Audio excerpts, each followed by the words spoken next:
signed in. Claire is not signed in. I never signed in. Are they coming?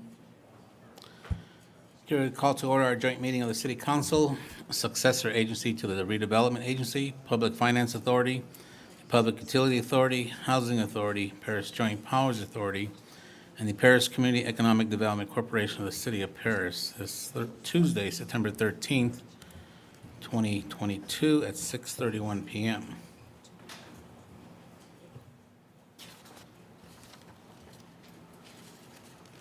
Madam Clerk, can we have roll call, please? Sure. Councilmember Nava? Mayor Pro Tem Corona? Here. Councilmember Rab?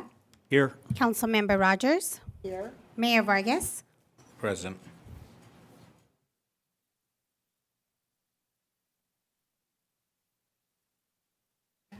Can you text Maricela and see if she's coming on?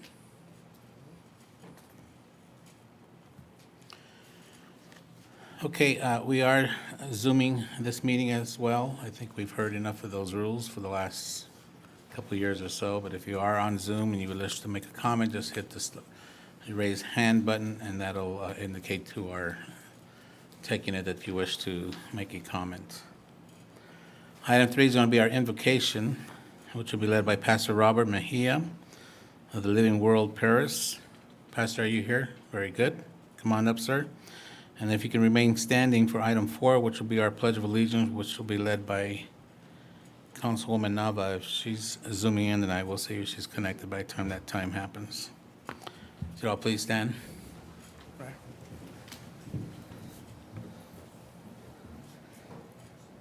Heavenly Father, we come to you today in the name of your Son, Jesus Christ. We thank you for the precious gift of our Lord and Savior. We ask that you would guide our city in your truth and wisdom, and that you would keep our leadership in the light of your truth. Bless them, as well as their families, for their willingness to serve this community. We thank you, Lord God, we pray. In Jesus' name, amen. Amen. Amen. Thank you. Thank you, Pastor. I don't think she's on yet, so if you'd all please join me as we honor our nation's colors. Ready, begin. I pledge of allegiance to the flag of the United States of America and to the republic for which it stands, one nation, under God, indivisible, with liberty and justice for all.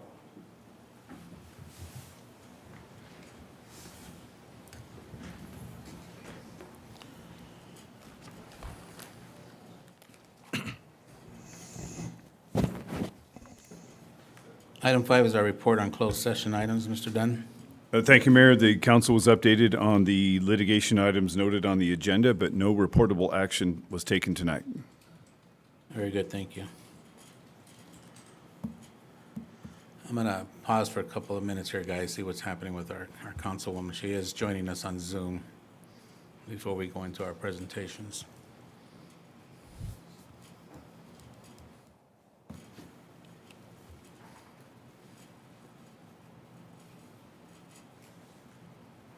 Oh, there she is. Can you hear me, Councilwoman Nava? I can. Thank you, Mayor. Okay, Can you hear perfect. me? Yes, very well. Thank you. Thank you. What happened to our city manager? Her computer's not working. There she is. Okay. Okay, item 6 is our presentations and announcements. 6A is the recognition of the emergency responders and business community regarding the Oleander Harville rail car incident.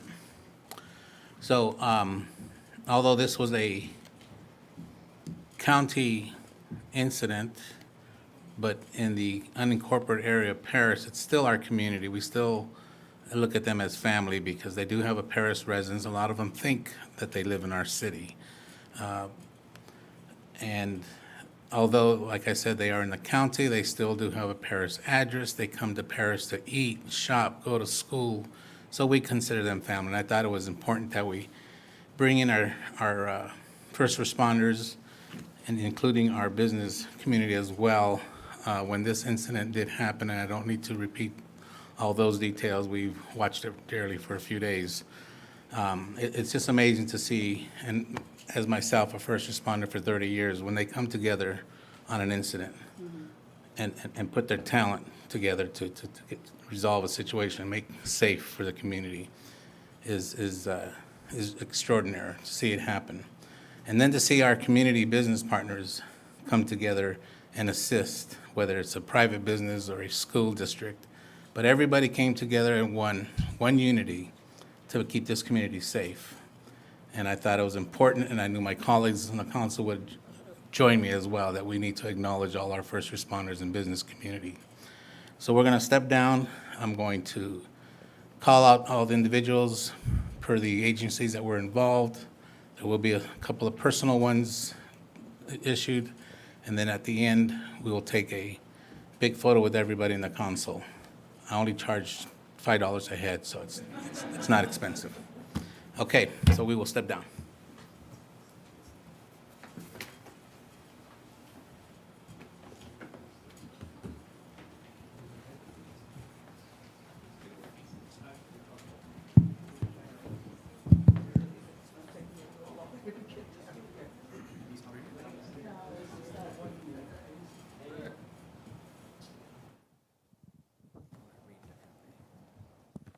Yeah. You guys go on that side, I'll have them go down, shake hands. So I'll call each person up, I'll shake your hands, and then we'll have you go down the tunnel of council and shake their hands as well. So the first one's going out, and there's no chronological order on this, it's how they presented them. This is to the Valverde School Police Department. And I think the chief is here to receive this, Chief Mark Clark.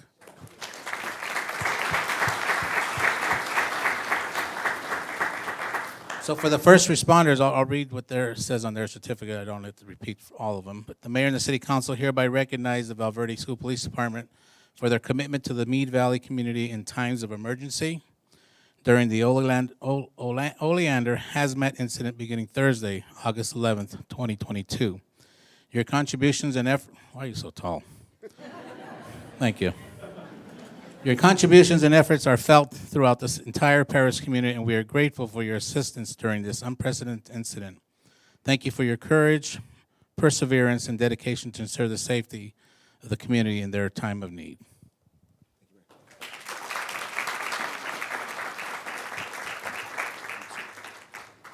And if, Chief, shake my colleagues' hands. Oh, you did already? Okay. But don't. Stick around. We're going to take a grand photo. All right, so that's the new way. You're going to come down that path first, shake their hands first, then mine. I have direction? I did not.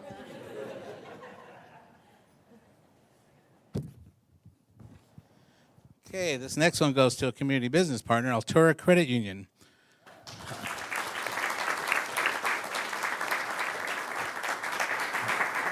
So for those who don't know, Altura Credit Union is coming to our city. We're going to have a branch, and we are excited about that. And their participation is they called right away to find out, hey, what can we do? And they stepped up to the plate with some money to help with what was going on. So we appreciate that very much. Thank you so much.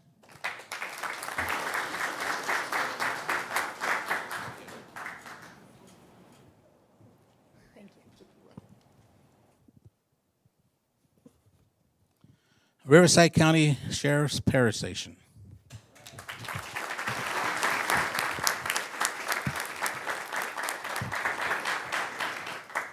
Don't need to tell you their involvement.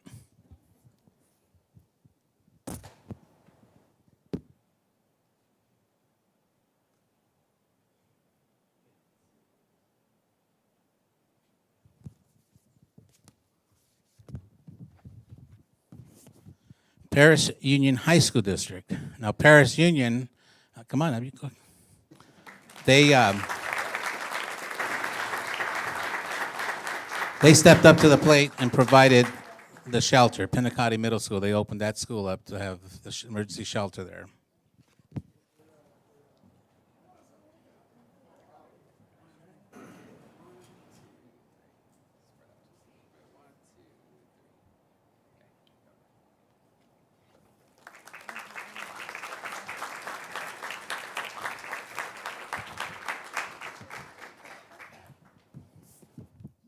And to be more specific, Pennant County Middle School, where the shelter was had, we had the principal. We want to give her personally a certificate.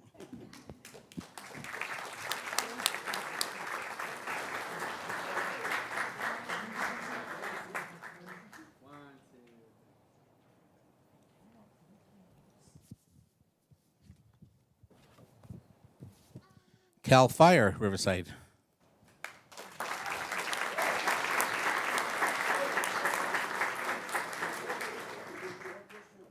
This is just for the Cal Fire Department, one representative. Thought you felt short earlier.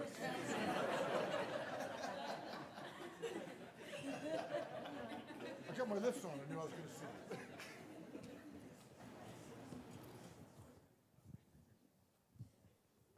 Riverside County Emergency Management.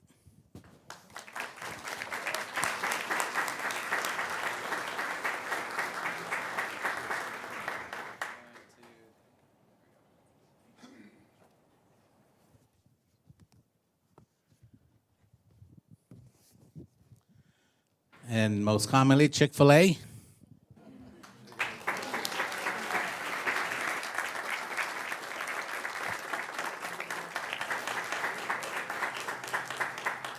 This one is Ricardo. Ricardo's the actual store owner, the owner and operator of our Chick-fil-A store here in Paris. If you're ever at the store, his brother Julio looks like his twin. He's the general manager. So we really when they came into Paris, they have stepped up to the plate so many times, providing lunches and gift cards and what have you. And the moment they heard about this incident, they were on the phone right away. Where can we do? Where would we take food? So thank you so much.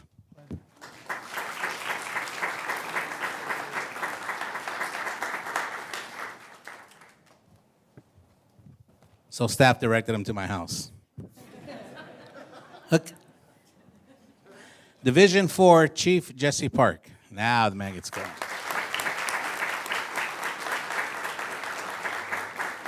So my understanding, were you the immediate incident commander or the second? Second day incident commander. So we had one incident commander started, and this gentleman here, this chief, took over as incident commander.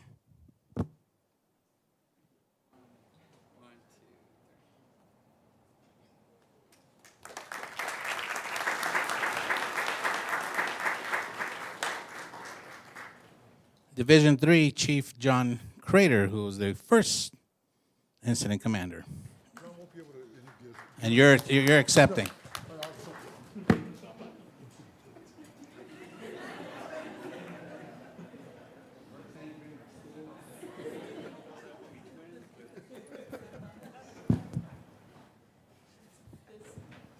Chaparrito, it's been the story of my life. All right, Chief Bill Weiser.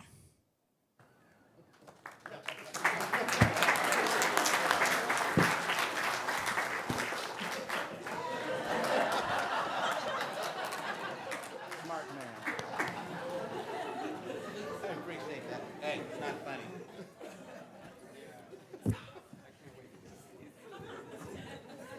Okay, and from the Valverde Unified School District, they were the location of the command posts, so they opened their doors at the district's office, and you're picking up for us.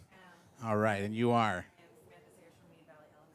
Samantha Sayers from Meadvale Elementary. Congratulations.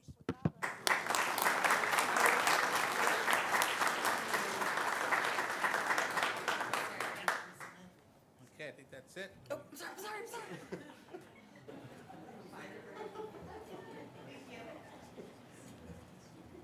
Come on up for a big photo.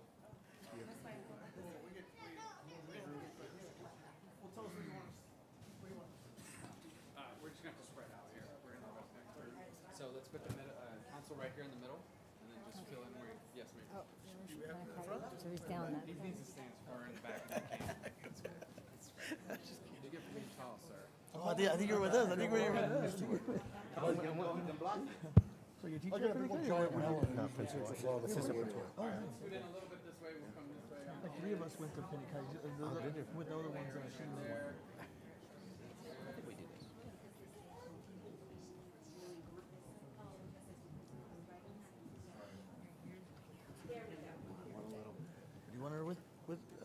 We got you?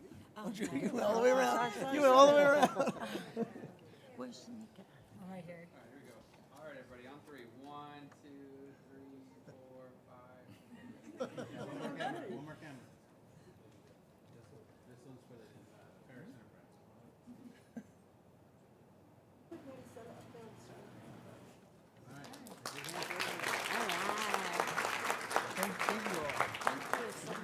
You guys.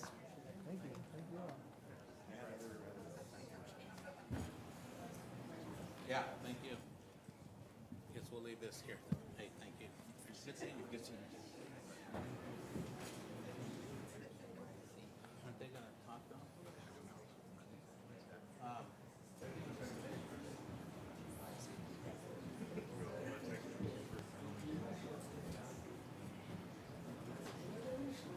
You should stay down there. Now you tell me. The Act Committee. We get a little break, I guess. They did certificates. Okay. That's what I.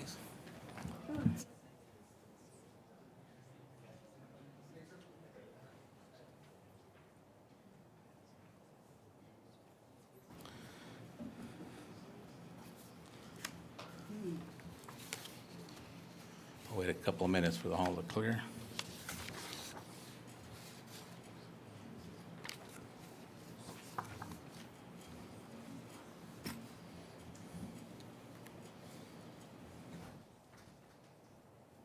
Okay, item 6B is introduction of our new Youth Advisory Committee. This item will be introduced by Director of Community Services, Sabrina Chavez.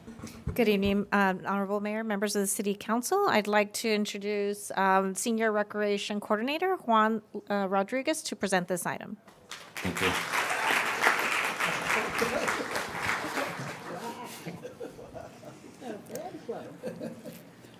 Good evening, Honorable Mayor, City Council, and City staff. My name is Juan Rodriguez. I currently have the honor of serving as the YC Youth Advisory Committee Liaison. The City of Paris Advisory is a strong, viable, caring organization that works towards building the young leaders of our region. Tonight, I would like to recognize Savannah Herrera. I have seen Ms. Herrera develop both professionally and personally in her time with YEC. She has devoted her time to bi-monthly meetings, numerous community activities and service. She addresses the City Council on the status of YEC activities on various occasions. Ms. Herrera graduated from Paris High School this past year and will be attending the University of Redlands, where she'll be majoring in biology. At this moment, I would like to thank Savannah Herrera for her time and efforts while in the YEC.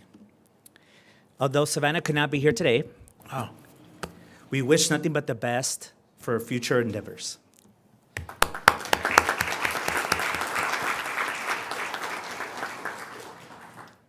Now, I would like to introduce to you these outstanding people in front of you.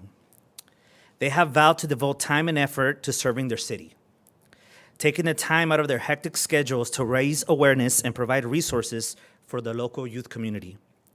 Mayor, City Council, and City staff, this is your new Youth Advisory Committee.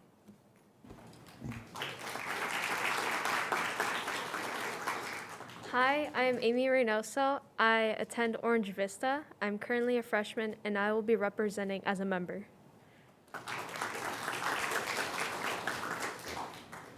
Hi, my name is Marissa Mendoza. I go to Paris High School. I am a junior, and I am representing as a member. Hi, my name is Victoria Valen. I am a junior at Orange Vista High School, and I will be serving as a representative.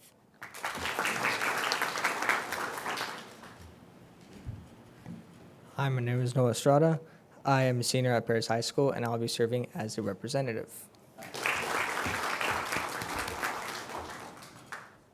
Hi, my name is Kimberly Tai. I'm a sophomore at Paris High, and I'll be serving as a representative.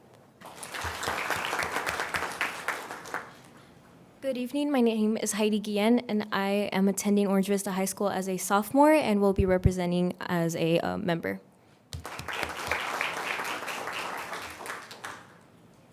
Hi, my name is Giovanni Villanueva. I attend Orange Vista High School as a sophomore, and I will be a representative for YAC.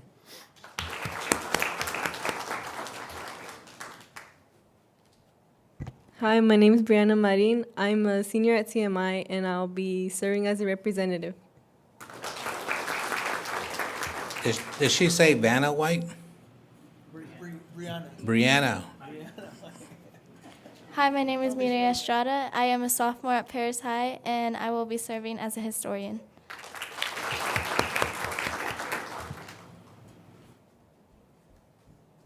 Hello, my name is Melanie Lopez. I'm a freshman at Newview Bridge, and I will be serving as historian.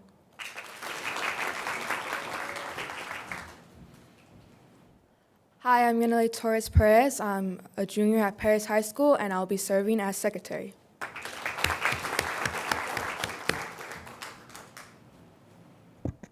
Hi, my name is Michelle Ariola. I am a senior at Orange Vista, and I will be serving as treasurer. Hello, my name is Julie Salas. I'm a junior at Newview Bridge Early College High School, and I'll be serving this year's YEC as vice president.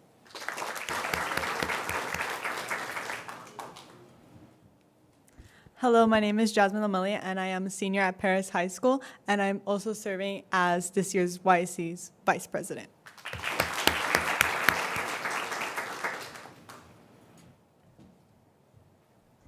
Hi, my name is Alexa Flores. I am a senior at Orange Vista High School, and I will be serving as president.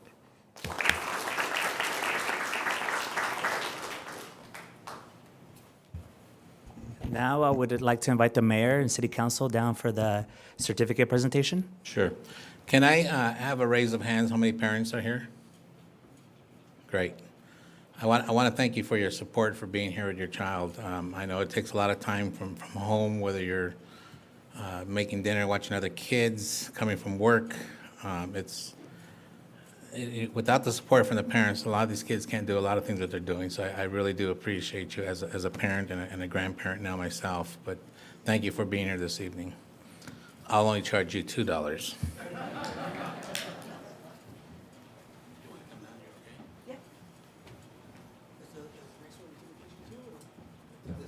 You want to be such a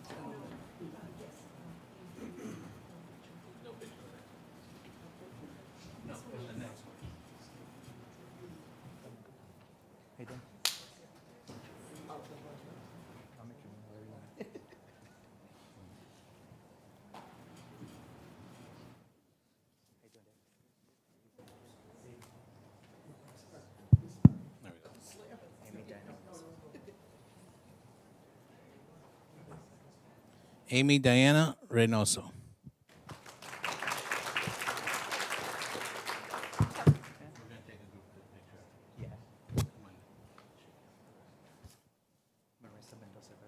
Marisa Mendoza Garcia.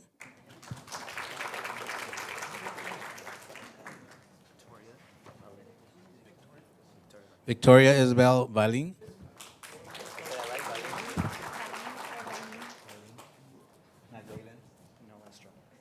Noah Estrada.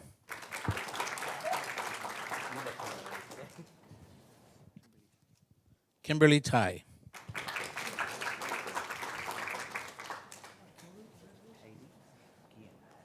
Heidi Guillen. Notice how they're in line with the certificates. That's pretty good. Giovanni Villanueva. Welcome, Gio. Brianna Marin.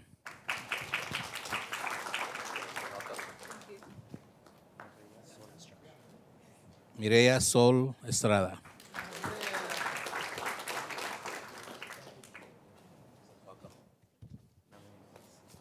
Melanie Lopez. Welcome. Yaneli Torres Perez. Welcome. Michelle Ariola.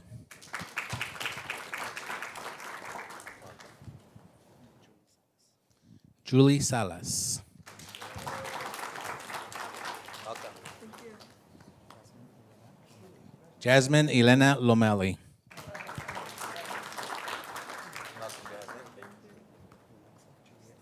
Alexa Juliet Flores. Madam President, welcome. All right, if you all come back in the center here and we'll do a picture.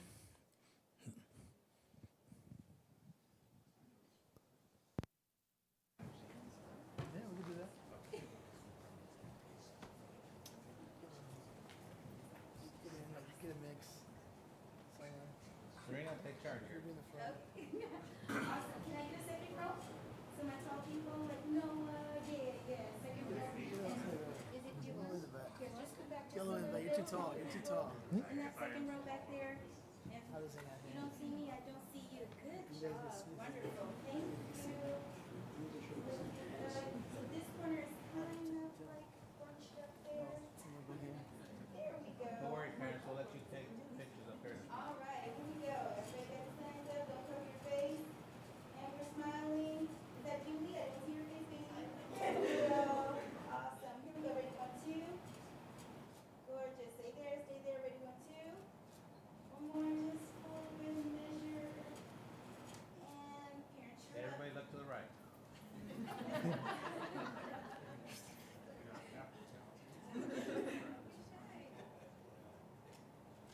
Hang on, left side, we'll get to you right now. Okay, now everybody look to the left. The one camera. Got it, Mom? All right. And back to the center, we're good? Steven, did you need one? Good. All right. You want to take one?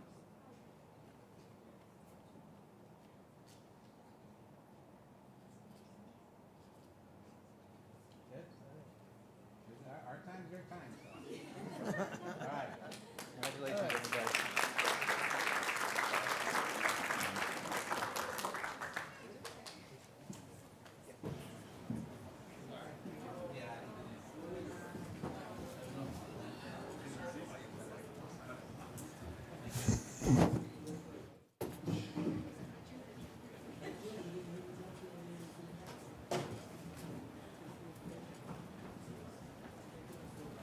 Okay, we should go quick now.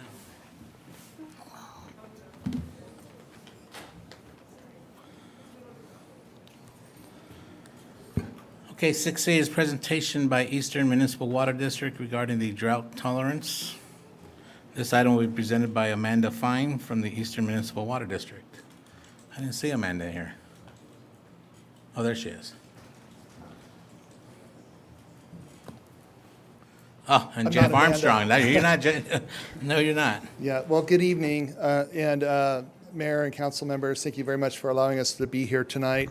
My name's Jeff Armstrong. I serve on the board at Eastern Municipal Water District, and my district that I represent includes the areas of Paris that we provide service to, as well as Menifee and some of the surrounding areas. And we're here tonight to give a very brief update on the drought and the status of the drought. And that's what Amanda's going to do, and she's prepared to take any very difficult, hard questions you might have. And we're just very, very, very grateful that you're allowed us to be here tonight. And turn it over to Amanda. Thank you for being our director. So if you're going to keep it short, you're just going to say it's very dry. It's dry. Don't water your grass. Thank you. Have a good night. I mean, really, right? That's the shortest presentation in EMWD history. I mean, I appreciate good evening, that. Honorable Mayor and Council. In the interest of time, I'm going to go through these rather quickly, but if you have questions, please let us know. As you know, EMWD was established in 1950. We provide water, wastewater, and recycle water. We provide wholesale and retail service. That means that we sell water to other agencies and cities, and then also to directly to your home through a meter. We serve nearly 1 million people in a 558 square mile service area, and we're only 38% built out. And that's a big number there for us because we need to be prepared to provide water when we're 48% built out, 100% built out. And we are also one of 26 member agencies with the Metropolitan Water District of Southern California.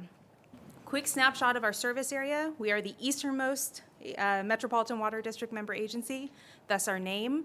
We're very creative in our naming conventions in the water world. And our EMWD representative on the Metropolitan Board is Randy Record. Quick look at our water supply portfolio, where we were in 1990 versus where we were where we are now. You can see that we've really invested in our local supplies here. That's very important. That kind of will come back to what I'm going to talk about in a few minutes here. But we've gone from 66% to 48% of imported water supply. That means that we're taking almost 20% less of water from Northern California and the Colorado River than we were in 1990. We've invested in local groundwater desalination, we've invested in our groundwater basins, and then also increased our recycled water use. And you increase the people you're serving more than twice. Exactly. So that's where we see this. Our population is, since the year 2000, so that's 10 years after 1990, we are up about 93% in terms of population. However, water use per capita is down 42%. Our imported water is down about 3%, and our recycled water is up 8%. So this image here kind of says it all. Over 100% of California is in moderate or worse drought conditions. 2020 to 2021 was the hottest 2-year stretch on record, and 2022 had the driest start to any calendar year on record. This is a snapshot. It's kind of a busy graphic, but it's a look at all of California's reservoirs. The State Water Project, which is where we get part of our imported water when you're driving up the 5 and you look over and you see the California Aqueduct, that water will be coming out of your faucet in a few days. It started off the year with a 0% allocation, meaning that anybody that pulls off of that state water was getting 0% of its annual allocation. It's improved a little bit to a 5% allocation. However, EMWD is not taking any State Water Project water at this time. We saved water for a dry day in Diamond Valley Lake, and we're pulling out of that right now. California's major reservoirs are still well below historic levels. 2020 to 2022 is the lowest consecutive 3-year runoff in history. And 50% of the statewide rainfall that typically occurs that we rely on happens between January and March. And you can kind of see those numbers there. We would hope for much better numbers. Colorado River seems to be a favorite on the news. We've heard about the boats, we've heard about the bodies. Lake Powell's elevation has fallen to its lowest level since it was first filled. It is a power production. It does have a power production component. At full power production, its elevation is 3,525 feet. At current elevation, it's at 3,539 feet. So we are kind of getting close to those critical numbers. Lake Mead is currently at 1,042 feet elevation. The elevation in 2021 was 1,084. Some important kind of landmark numbers here. At 1,045 feet, Metropolitan, who we purchase water from the Colorado River, starts to lose access to water stored in Lake Mead. And at 1,025, Metropolitan loses all access to water in Lake Mead. USBR is obviously also reducing deliveries from Lake Powell, and you can see those numbers there. But once again, the graphics, if you're more of a graphics person, I am, rather than numbers, they speak for themselves when you see the elevation and then also the dry aerials there. So what are some of our water supply challenges that are new to us? Our snowpack in the upper Colorado River basin is 90% of normal. Runoff for the upper basin is 71%. What we're seeing is that the springs are hotter, runoff is melting quicker, and we're losing water to evaporation. We know that what's critical is that we're becoming more dependent on those atmospheric type rivers that we saw last December. If you remember that last 2 weeks in December where it was very wet, we would have needed like 7 or 8 of those storms to be at normal. And we need them in our upper basins and our mountains where that snow melt comes. So while rain this past week was fantastic, it helps with the hot weather, it helped with our neighbors in Hemet, Riverside County fighting fires. That doesn't really solve our supply issues that we have. We need more than that. But we're not gonna look a gift horse in the mouth. We know that development of new facilities is critical towards managing what is a new normal for us. So the drought response, I'm going to start at the state level, regional, and then talk about local response. And then I want to kind of touch on some of the prohibitions that have come down from these responses and how that affects Paris businesses and commercial customers. So in March, the governor issued an executive order asking or mandating that water agencies advance to level 2 of their water shortage contingency plan. That executive order enacts plans to ensure water shortage reduction up to 20%, and then it also asks agencies to go beyond that 20% to be prepared, for a long-term drought. That executive order also directed the Department of Water Resources to develop strategies to improve water conservation, and then also directed the state board to consider adoption of non-functional turf regulation. And you're going to hear that term forever, non-functional turf, and I'll kind of get into that. Because in May, the state board answered that call and passed a prohibition of irrigation of non-functional turf for commercial, institutional, and industrial customers. So those are your businesses that may have grass in the front that's considered non-functional. That's your institutional, your schools, your cities, your counties, and then your industrial customers.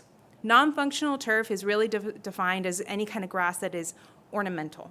So if the only time you stand on it is to mow it, it's non-functional turf. We're not talking about parks where kids are playing or families are or pets are. We're talking about turf that you're not using except to look at it. The exceptions to this mandate or this prohibition are if the grass or the turf shares irrigation with trees, bushes, or any other non-turf plants, if that turf is certified as low water use, or if the landscape or turf is irrigated with recycled water. Regionally, Metropolitan issued an emergency water shortage in April, and they reduced the allocation of water to agencies in their service area that are most heavily dependent on state water project water. So this, once again, this image is kind of small, but you can see the dark orange agencies. Those are the agencies in Metropolitan's area that are most heavily reliant on state water project water. Not every agency gets the same amount of state water project as they do from Colorado River. Some agencies don't get any Colorado River. It's the hydraulics and the cost of pushing water throughout the service area. So that's why you see some agencies are put under this reduction, some aren't. Because of this, some agencies moved to mandate only 1 day per week irrigation. If you watch LA news channels, we got a lot of customers asking, are you doing this? I'm hearing this is happening here. No, EMWD is not doing that. They don't currently apply to us. However, Metropolitan is going to be looking at September conservation numbers. And if those numbers trend in the right way, we'll continue as is. However, if we're not conserving, if supplies are worsening, numbers are worsening, we don't really know what that means for agencies like EMWD yet. We'll keep you updated. With that said, we will always advocate for our customers, our constituents, that EMWD is a proactive agency. We've done a lot of things that other agencies haven't attempted yet. We've really invested in local supplies. You saw that in our water portfolio, where we're looking at groundwater desalination. We have a groundwater desalination complex. We have invested in groundwater recharge. And we're one of the top agencies in the nation in terms of recycled water use and investing in our recycled water program. So we want to make sure that when regulations do come down statewide or regionally, they're not painting every water agency with the same brush. EMWD's response has been to move to a stage 3A of our water shortage contingency plan that asks customers to voluntarily reduce up to 25% of their water use. And we ask you to do that through a variety of ways, but mainly no variances or adjustments if you're filling up a swimming pool, or if you're establishing new landscape. I would hope you're not putting new turf in right now, or leaks that you may discover that aren't repaired in about 48 hours.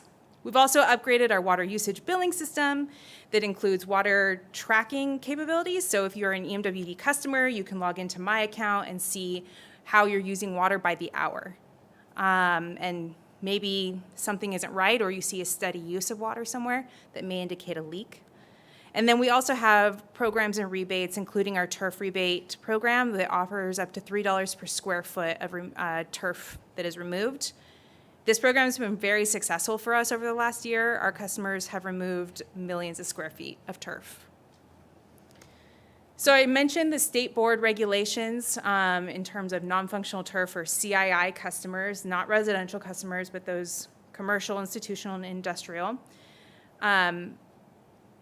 We know that that can be difficult for some customers to kind of wrap their head around, or what do I do now? Do I just let everything go brown? What happens? And so we do have several options and ways to help customers comply. We can provide you a template letter for your landscapers to kind of walk them through what is okay, what isn't okay. And we also have rebates and programs for commercial multifamilies. They include drip rebates, landscape irrigation, commercial landscape programs, and then SoCal Water Smart rebates, including turf replacement and water saving incentive. The Accelerated Retrofit Program is an award-winning program that we're very proud of, and it works with our commercial customers to connect them, if feasible, to our recycled water system. EMWD kind of foots that first part of the bill, and then customers can pay back over time what the cost is to connect the recycled water system. One thing to note, if you're out in the community and you get asked by a resident that may be with an HOA, when the state is in an emergency drought declaration like we are now, HOAs cannot assess fines for residents that let their turf go brown because we're in a drought. We talked a lot about commercial customers, but what can our residential customers do? Simple steps. I know we've heard this before. There's a lot of kind of fatigue around this, but it's a good reminder. We're encouraging customers to take advantage of the programs that we have at EMWD. We have our Landscapes for Living program, which offers customers a slew of opportunities and tools, everything from landscape designs for their front yard or backyard to rebates, kits, new drip lines, so if you're trying to convert from sprinklers to drip. They can reduce irrigation times by 2 minutes. For every 10 minutes run time, that will provide significant savings not only in their checkbook, but also their water. And then we're also encouraging customers to maintain trees, shrubs, and other plants. We don't want to see those die off. We just want to limit our turf. And while it doesn't feel like it, we are getting into the fall where days are shorter, nights are cooler, and so we can cut back on water use for our outdoor irrigation and maintain our plants and shrubs that way with mulch and other tools. Went through it pretty quick, not as quick as it's dry, don't water your grass, but are there any questions? Thank you, Amanda, for that good presentation. Council, anybody have any comments? Yes, quick question. You know, for the $3 buyback, are you then allocated less water once you do that? So say if you cut, say 500 square feet of your backyard of turf, are you allocated less? So that's a good question, and it kind of goes back to water budgets. So EMWD's water budgets are individualized for every home and family. So it's based off of how much square foot outdoor irrigation do you have, and how much people in your home, how many people are in your home for both water and sewer. So if that changes, your budget is going to change because you don't need that water anymore if you're not watering turf. Right. Turf's very water intensive. How much will it change? I don't know. That's individual to each. Okay. But it would change it though. It could, yeah. Okay. It could, yeah. Okay. We know that water is used. There's more water use outside than in the home. Oh. Yes, there's rebates for toilets and shower heads and faucets and everything like that, and dishwashers, but we know that customers usually use more water outside than they do inside the home. So that's why you hear us talking about outdoor rebates and outdoor opportunities like that. Okay, thank you so much. Mm-hmm. Anybody else? Thank you very much, All right, Amanda. thank you both. Director Thank you all. Armstrong, thank you for coming out. Appreciate it.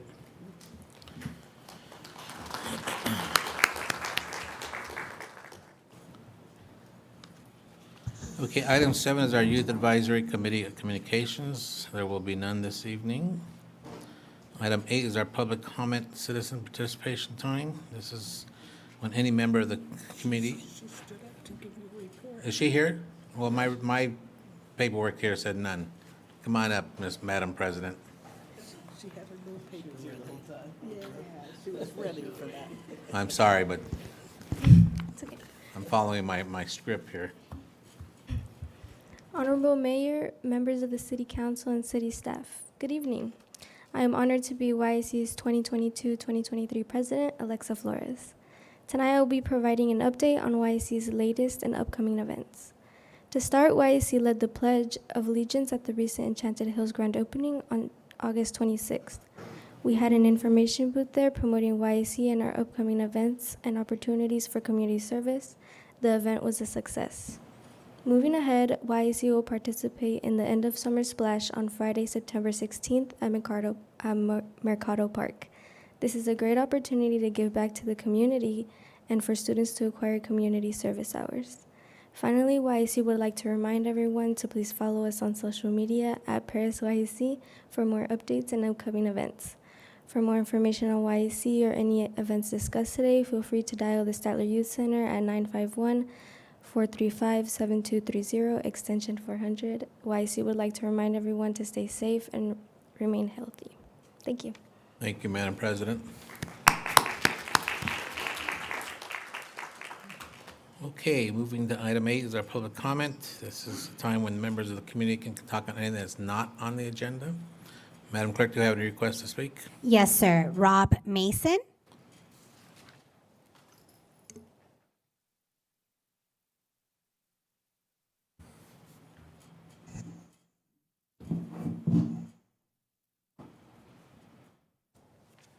Good evening, Honorable Mayor, council members, and city staff. I'm Rob Mason, the CEO of Leading Edge Learning Center, and I'm here today to represent the Paris Chamber of Commerce.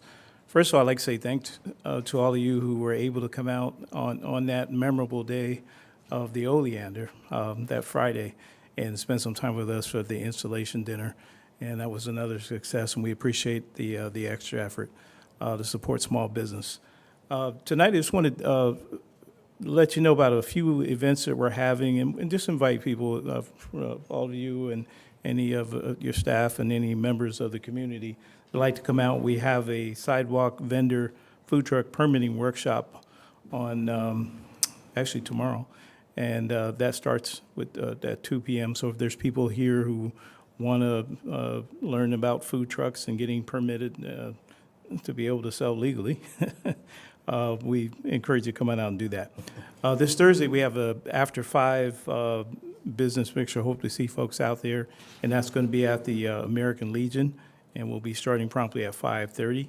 And then we have the next Friday, we have the Ambassadors Committee meeting, and that's going to be over at our office. And we really have been trying hard to get ambassadors to come out and represent small business and business in the community. Make sure that we're letting people know and trying to help business grow in the community. And you guys have really supported small business and really appreciate your help. And then finally, next Friday, the 23rd, we have something new that we started called Morning Stir. And that's a good way for businesses and people in the community to come by, support small business, say hello, and meet some people in the community. So I just, those are my announcements tonight. Thank you very much, and go Seahawks. No, go Dodgers. Come on. Dodgers too. Mr. Mason, thank you, and please give word back to your board and members out there. I do appreciate them coming and giving chamber updates to us. Absolutely. Thank you. Absolutely. Thank you. Anybody else, Madam Clerk? That is all. Anybody at this time in the audience wishing to speak on any item? IT? I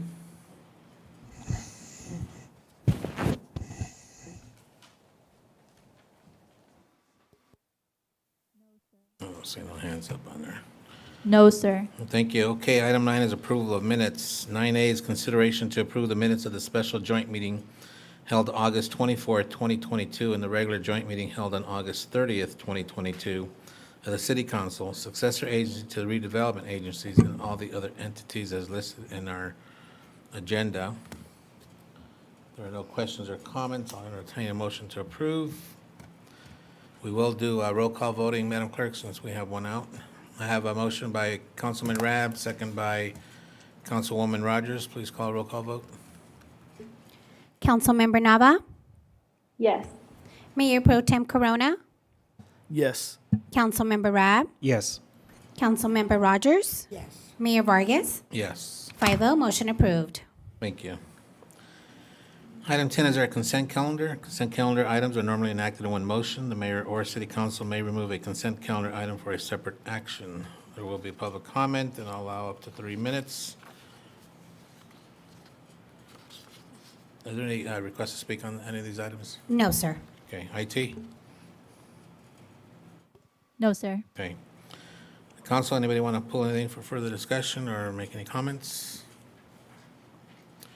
Don't see none. I'll entertain a motion to approve. I have a motion by Councilwoman Rogers, second by Councilman Rabb. Please call roll call vote.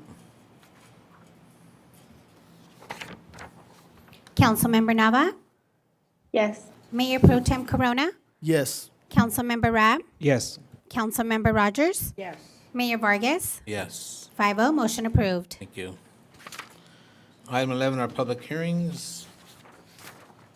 11A is consideration to adopt proposed resolution number next in order regarding an annexation of DPR 19-00014 to Landscape Maintenance District Number 1, DPR 19-00014, which is located on Walnut Street between Indian Avenue and Barrett Avenue.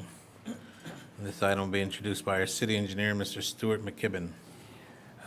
Good evening, Honorable Mayor, members of the City Council. I'm delighted to have Dulce Diaz make your presentation today, as usual. Thank you. Good evening, Mayor and City Council. The project DPR 19-00014 is a 205,830 square feet concrete tilt-up industrial building. As a condition of approval, the project is required to annex into the city's Landscape Maintenance District Number 1 to pay for the benefits and annual costs associated with this project once it is developed. The proposed maximum annual assessment for the project is $5,023.58. On July 26th, the City Council approved resolutions initiating the annexation of this project and setting tonight as the day for the public hearing. At this time, staff is asking the mayor to open and close the public hearing. Following the hearing, the city clerk is to open the one ballot. If there is no majority protest, then the city council can consider to approve the resolution confirming the annexation. Unless there are any questions, that concludes my presentation. Thank you, Dulce. Council, anybody have any questions for clarification? All right, I'm going to open up the public hearing. Madam Clerk, do you have any requests to speak? No, sir. IT?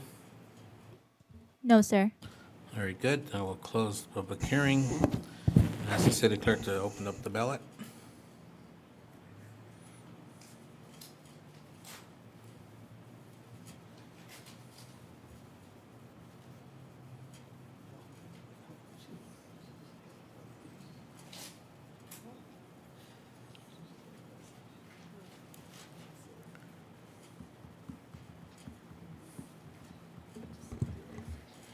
City of Paris annexation of DPR 19-00014 to benefit Zone 165, Landscape Maintenance District Number 1.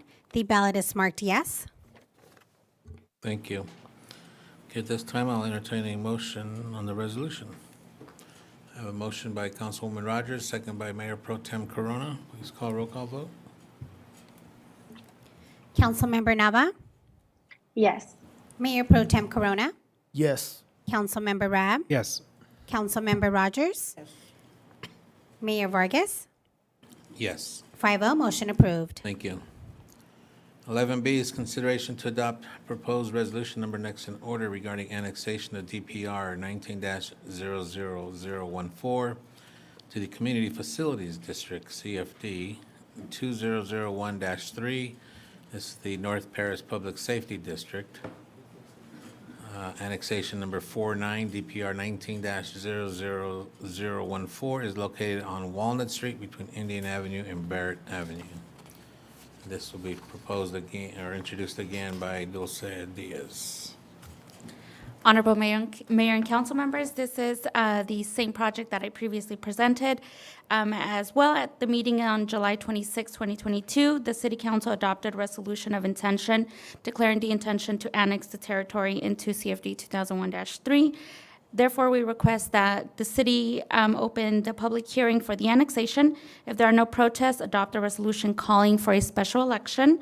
The property owner has waived the waiting period, so we may conduct the special election tonight. Finally, once the election is conducted, adopt a resolution declaring the result of the election, ordering the annexation, and direct the recording of the notice of special tax lien. If there are any questions, I'll be available to answer them. Thank you, Dulce.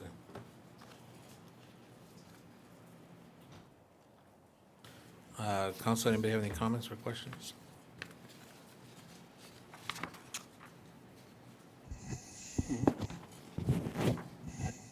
Madam Clerk, do you have any requests to speak? I'm going to open up the public hearing. No, sir. IT? No, sir. So I'm looking at my note. This one coming from Matthew, this one was coming from your office? Okay, I want to make that clear. This was introduced through the finance office. Okay, public hearing is closed. I'll call for Madam Clerk to open up the ballot. No, I call for the first resolution first. I have a motion by Councilman Rab, second by Mayor Pro Tem Corona. Call the vote, please. Councilmember Nava? Yes. Mayor Pro Tem Corona? Yes. Councilmember Rab? Yes. Councilmember Rogers? Yes. Mayor Vargas? Yes, 5-0, motion approved. thank you. Madam Clerk, can we now open up the ballot?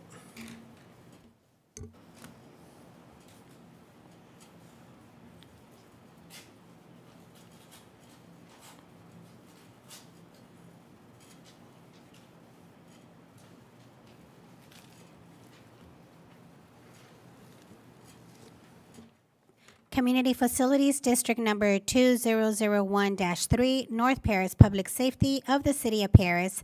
Annexation Number 49, Special Tax and Appropriations Limit Election. The ballot is marked yes. Thank you. Okay, I'll now call for a motion on the second resolution. We need a different resolution. This one calls for the election.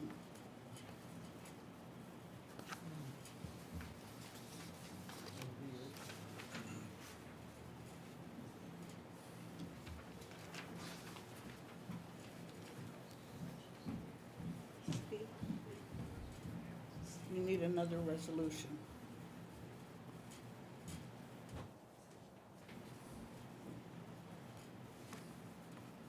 You already voted on that one to call for the election. Also on item C now? It was on item B. Remember we called for the election? Yeah. And it was yes, now we have to do another resolution to approve it. So it's just the one resolution. Oh, okay, we already did this one. Mm-hmm. So now we need the second one, but it's not up here.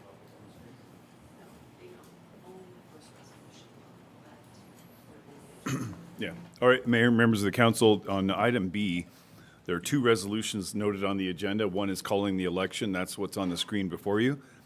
After that one was approved, the ballot was marked yes. The next is a resolution of the city council declaring the results of a special election relating to annexation and levying the special tax. So it's listed on the agenda, so you can act on that. For some reason, it's not popping up on your screen. Okay, so we're good. We just need So a, if somebody wants to make, just to make sure that the minutes are clear, perhaps a motion on the verbally motion on the second resolution and then act. Here's the first, Yeah. calling the That's election. all we got. Right. Mhm. For whatever reason, it doesn't didn't. populate the second one. okay, will you motion it since you saw it? Mr. Mayor, I'll make a motion that we approve the second resolution as presented on the agenda. I'll second it. Very good. I have a motion by Councilwoman Rogers, second by Councilman Rab. Please call roll call vote. Councilmember Nava? Yes. Mayor Pro Tem Corona? Yes. Councilmember Rab? Yes. Councilmember Rogers? Yes.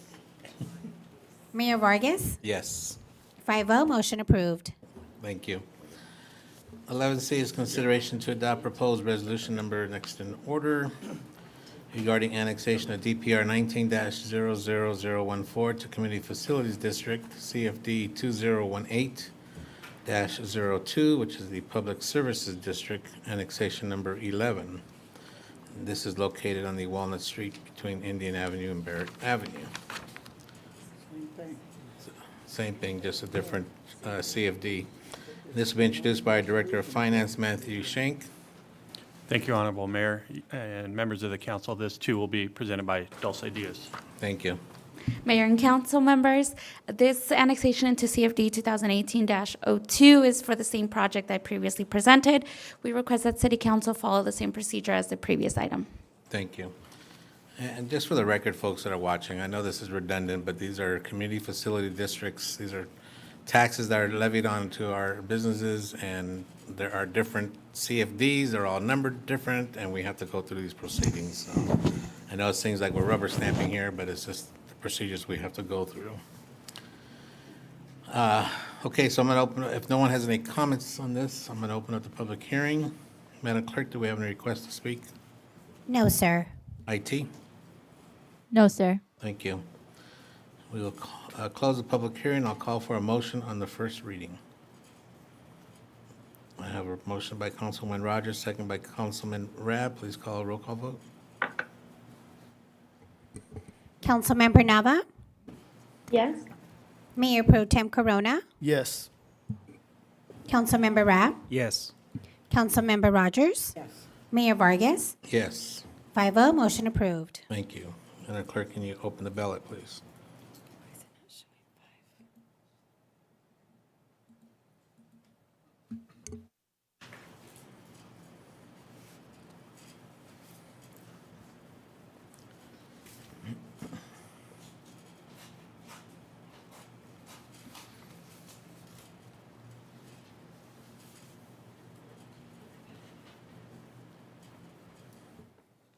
Community Facilities District Number 2018-02, Public Services District of the City of Paris, Annexation Number 11, Special Tax and Appropriations Limit Election. The ballot is marked yes. Thank you. And Mayor, the Assistant City Clerk, Ms. Hani, informed me that the same issue will pop up on this one, so we will need a motion on the second resolution, which is noted on the agenda. Mr. Mayor, I will go ahead and make the motion that we approve the second resolution as listed on the agenda. Very good. I have a motion by Councilwoman Rogers, I will second. second by Mayor Pro Tem. Please call roll call vote. Councilmember Nava? Yes. Mayor Pro Tem Corona? Yes. Councilmember Rabb? Yes. Councilmember Rogers? Mayor Vargas? Yes, 5-0, motion approved. thank you. Okay, 11D, consideration to adopt the first reading of a proposed ordinance number next in order adjusting the compensation of the mayor and the city council members, and consideration to adopt proposed resolution number next in order compensation, adjusting the compensation of the city clerk. This is going to be introduced by our city attorney, Mr. Eric Dunn. Thank you, Mayor, members of the council. I'm going to turn this over to Assistant City Attorney Robert Q. I told him today he's still the assistant until the mayor signs the resolution. So he can't sit in my seat yet. Thank you, Mayor, members of the City Council. The item before the council tonight is concerns the council compensation and the city clerk's compensation. Just for kind of a footnote to all of this is that the city clerk's compensation tends to be, in the past, the council's considered both its own compensation and the city clerk's compensation at the same time, so that's why we're bringing it together at this time. So the government code allows the city council to set its compensation, which is what we've done in our code. And the government code also allows the city council to set the compensation of the mayor to be 50%, or I'm sorry, to be extra in addition to the council's compensation as well. So the code sets forth both the council's compensation and also sets forth the mayor's extra compensation as a plus 50% of the council's compensation. So the last time the council adjusted its compensation was in 2020 via CPI of 4.96%. The statute, the code, allows the city council to adjust its compensation 5% for each year since its last adopted an increase in compensation. So in this situation, the council could increase its compensation a maximum of 10%. So with that, we drafted an ordinance to account for that 10% increase. The council could also decide to increase by CPI, which is 9.2% at this time. That ordinance would accomplish that purpose.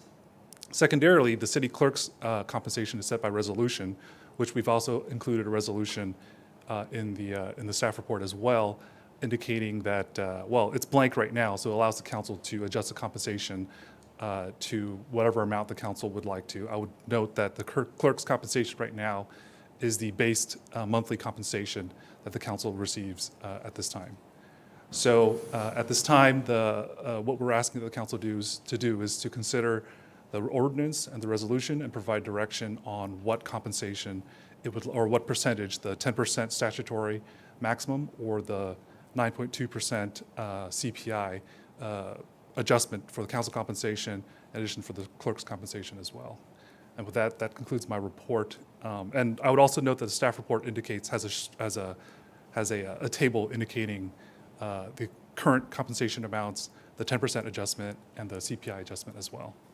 At this point, I conclude my report, and I can answer any questions. Just that for the council might have. clarification, it's two resolutions, one for city council and mayor and the city clerk separate? No, it's just Or is it one. three? It's just one ordinance. Listing for- all three positions. It would adjust the council's compensation, which by definition, the code says that the mayor gets council compensation plus 50%, so that just kind of, you know. All right, it's one resolution. It's one ordinance and then One one ordinance. one separate resolution for the city clerk, because that's Got how it. city clerk's comp is Okay. adjusted. Okay, I'll open this up to, well, before I open up the public hearing, does anybody else have any questions for clarification? Yes. Mayor Pro Tem? So for clarification and transparency, you gave us two options. One option is 10%, the other one is adjusted to CPI. Correct. But we could also just vote for a zero increase, and you could also vote to have a lesser increase. Correct. Those If- are, okay. So Right. it's not just those two. Right. You If could the- also, okay. Right, if the Just for- council decides to do 0%, Right. then you wouldn't do anything. Okay, thank you. Oh, and one thing I do want to note is that the effective date of the new compensation would be after new terms of the council start. So it wouldn't be effective immediately. Got it. Anybody else? Quick. Okay, I'll open up the public hearing. Madam Clerk, do you have any requests to speak? No, sir. IT? No, sir. Okay, we'll close the public hearing. And any more discussion from anybody? Or I'll entertain a motion. Councilman Rab. Yes, thank you, Mayor. After reviewing the documents, I'm inclined to go forward with the CPI adjustment. I think lining it with the CPI, the Consumer Price Index, ensures that council members, along with the mayor and the city clerk, are adequately compensated. I believe that 5%, if you keep the salaries at a certain level and you wait 20, 30 years, you can only raise it that 5%. A case in point is a local school district was paying their board members $235 a year for the last 20, 30 years. And based on the law that passed after the city of Bell had their run-in with the law 12 years ago, they could only raise it up, I think it was like 5% per year, but it really wasn't that much based on that small salary. So in order to keep our jobs competitive, all of us are not going to be here for the long term. A lot of us are working people. To ensure that people in their 30s, 40s, people that have full-time jobs are able to serve these positions, I think we should continue to adjust it pursuant to the CPI every 2 years. So I would move forward with the 9 point. It is a little high this time because of inflation, but with the 9.2. Well, it may be high, but if you did 5 and 5, that's 10%. You're under that. I agree. And Does by that motion include the city clerk adjustment And at the the city same clerk, for the amount? resolution for the city clerk, the 9.2. Then I will second that motion. Right, well, we have a motion and a second, but I'll still allow for more discussion. Anybody else have? Well, you know, I know in the past, I know the few times that we've done it, well, since I've been here, excuse me. I think I voted no because it wasn't at the CPI, and then the last time it was during COVID, the middle of COVID. But I think right now it does make sense with inflation and you know all the explanations that Councilman Rabb explained. So I do support the CPI. I do agree it is high, but I think with the inflation, and it is less than the maximum we could do. So I would support it as well. Well, the other thing just to throw in there though is the 2 times ago, it was a significant amount because the council prior to us had not been increasing, and I stipulated back then, we need, just like Councilman Rabb just indicated, you need to do this, otherwise someday they're gonna have another huge, large increase, and I'd rather see the increments of 5% or the CPI. Councilwoman Nava, did you have any comments? You're the only one left. Thank you, Mayor. No, I don't have any comments. Thank you. Very good. Okay, there's a motion and a second for the CPI 9.2. Is that correct? Okay. Madam Clerk, call roll call, please.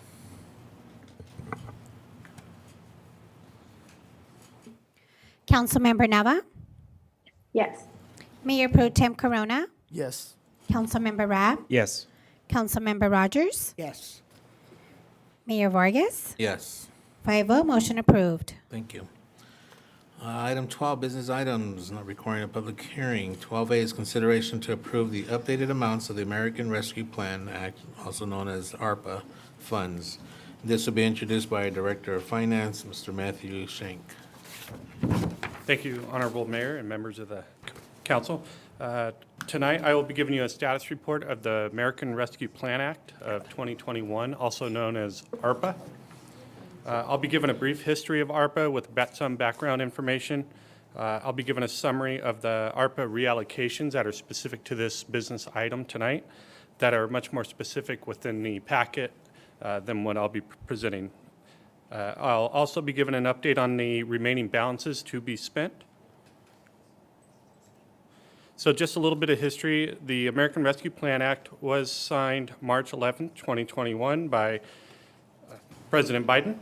This was a $1.9 trillion package.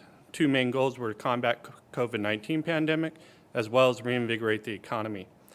Of that $1.9 trillion, $350 billion was designated for fiscal relief for states, counties, and metropolitan cities. The original ARPA worksheet was presented and approved by the City Council on July 8th, 2021. This included, this included projects such as sewer improvements, broadband, parks projects. The most recent ARPA spreadsheet was reviewed and approved by the City Council February 22nd, 2022. Of the $350 billion, the City of Paris was allocated $22.1 million. We have received all payments. The first $11 million we received back in May 2021. We just recently received the second and final payment of $11 million in June 22. And today I will be presenting the revised ARPA worksheet. An important note is we are making a net zero change in total expenses. We're simply reducing some expenses and increasing some in others for a net zero change. So first, for the increases under information technology, IT, we're adding $50,000 for upgrade of internal city cabling, $40,000 increase for additional broadband infrastructure upgrade.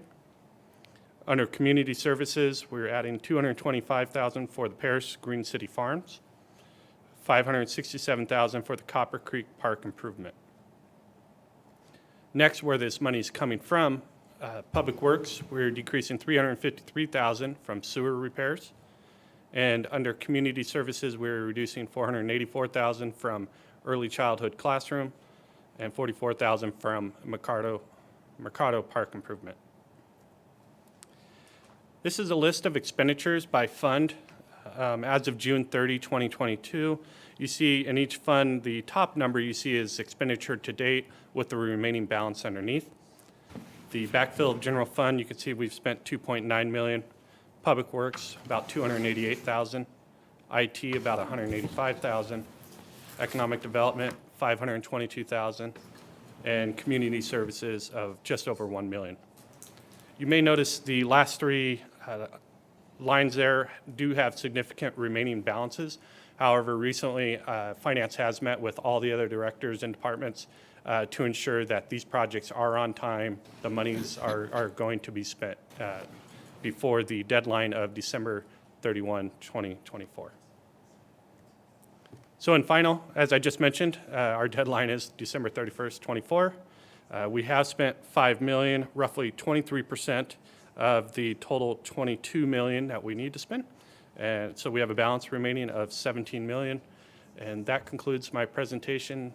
Myself and the other directors are more than happy to answer any questions you may have. Thank you, Matthew. Council, anybody have any questions? Yes, I do, Mayor. Mayor Pro Tem? Yes, I know that there's some changes. I know we got some grant money for different parks and stuff like that. Has all the money been allocated already? As far as the ARPA funding? Yes. It is currently allocated. Okay. What has happened recently is some other grants have been granted or awarded, and so that changes our ARPA funding. Does that make sense? So If grant's going to come in, we don't need as much ARPA funding, we can reallocate that to another project. Right, so we're still waiting for that money to be reallocated?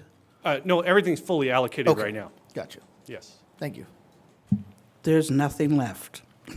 We have every penny pointed somewhere. So what you're saying, we're dry like the drought. Anybody else? Very good. Let me see if there's any public comment. Madam Clerk, do you have any requests to speak on this? You can sit down, Matthew. No, sir. IT? No, sir. Okay, and I'll call for a motion on this.